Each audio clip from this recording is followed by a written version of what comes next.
guys, Susan here. Okay, let's get that power dress sewn, and that's what's next.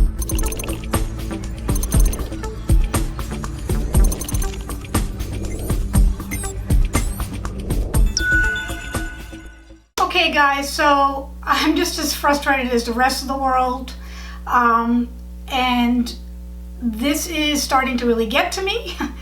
But I have moved everything into this one small room, so because if I'm going to be sewing the item, I'm going to want to not move the camera so much.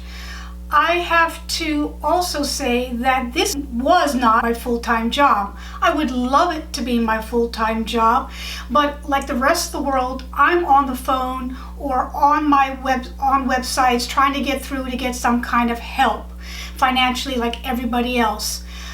So it's really hard to focus, but we are going to continue with this. So if you really love my channel and love my content, then please share it, please like it, and subscribe, because I have a lot to offer and I want to be able to continue on this platform and to be able to concentrate and put my headspace around this so that I can focus on making this something that you guys can actually really totally benefit from if you haven't already.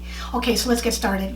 Okay, just want to say, if you haven't seen episode 1 of the Power Dress, you need to see that, because I talk about this is the pattern and how I love this dress. It's one of my 2010 really important pieces that I sold a lot of, and I wanted to do it again, and I'm doing it in this purple. So I want you to see video 1 first. And also that these patterns are going to be available to purchase. Just you'll be able to get a copy per size, per style, as I do this entire series of making my professional wardrobe. All right, let's get to it now. So the dress is here, and I told you I was going to be making some changes, but the first thing I have to do before the sewing process is that I noticed that I have some areas of the garment that was serged before I started sewing.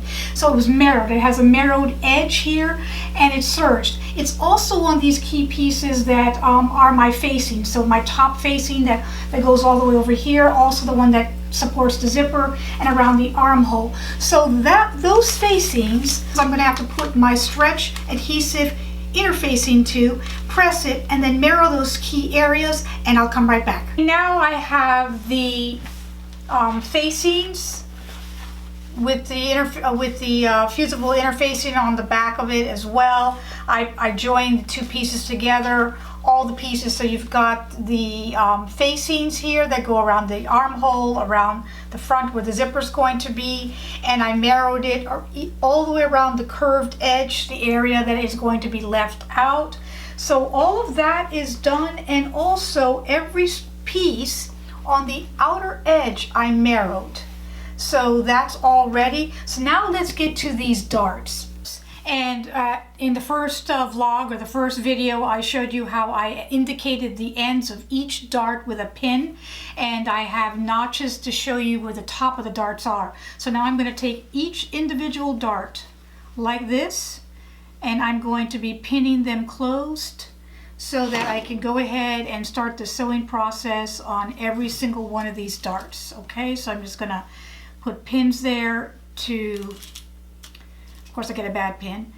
I'm going to put pins there to indicate where the dart is. I'm going to leave that pin here to show me the marking of the end of the dart. And I'm going to do that to every single dart there is. Okay, so this is the skirt, notch to notch.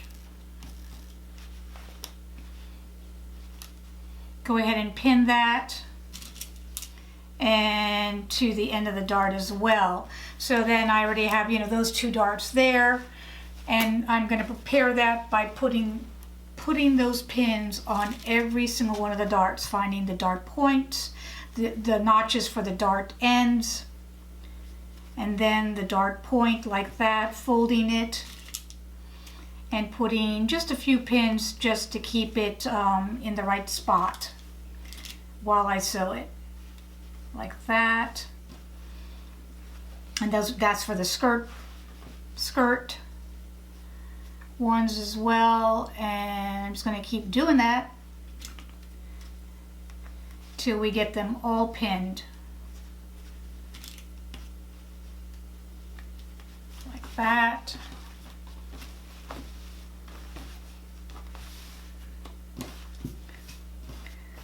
the bodice. This is the back bodice. We've got the 2 dart points down there. Fold that in half. Fold it here where that marking is. Go ahead and put a pin to mark it. Like that. Do the same thing for the other dart. These darts all have to be very accurate because they all have to match each other at the waistline. So you have to be pretty accurate with this dress. There, like that. Okay, I've decided to put the pockets in. I put all the darts. All the darts are done on all the pieces. And I had already turned a 1/2 inch on this pocket, which it technically only needs 1/4 inch because it had a whole piping. So it's a smaller pocket, and I'm putting it closer to the center front for my preference. I have it pinned here. I'm going to sew around it. The pockets are in. I know it's a weird location, but it's my preference. And I want to put the side seams and this dress guts together because I kind of want to see how it fits.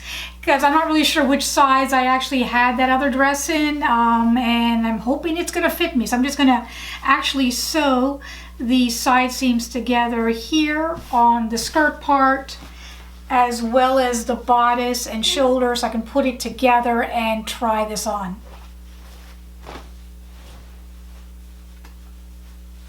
There it is. It's matching really, really well. I have it together. I just want to check it on the mannequin, so let's go check that next. Dress form is fitting really, really snug. The good thing is that the zipper will be another 1/4 inch in width because it's that metal zipper that's going to be all the way around. But you can see it's a pretty fitted, gorgeous power dress. So we're getting there. I want to stop there. I want to finish it with the zipper and all the finishings next video because that's going to take a little bit. So I hope you love this video. Give it a thumbs up. Share this video. Let everybody be able to know about the power dress. Subscribe, subscribe, subscribe so you don't miss anything, and I'll see you next time. Thank you. Bye-bye.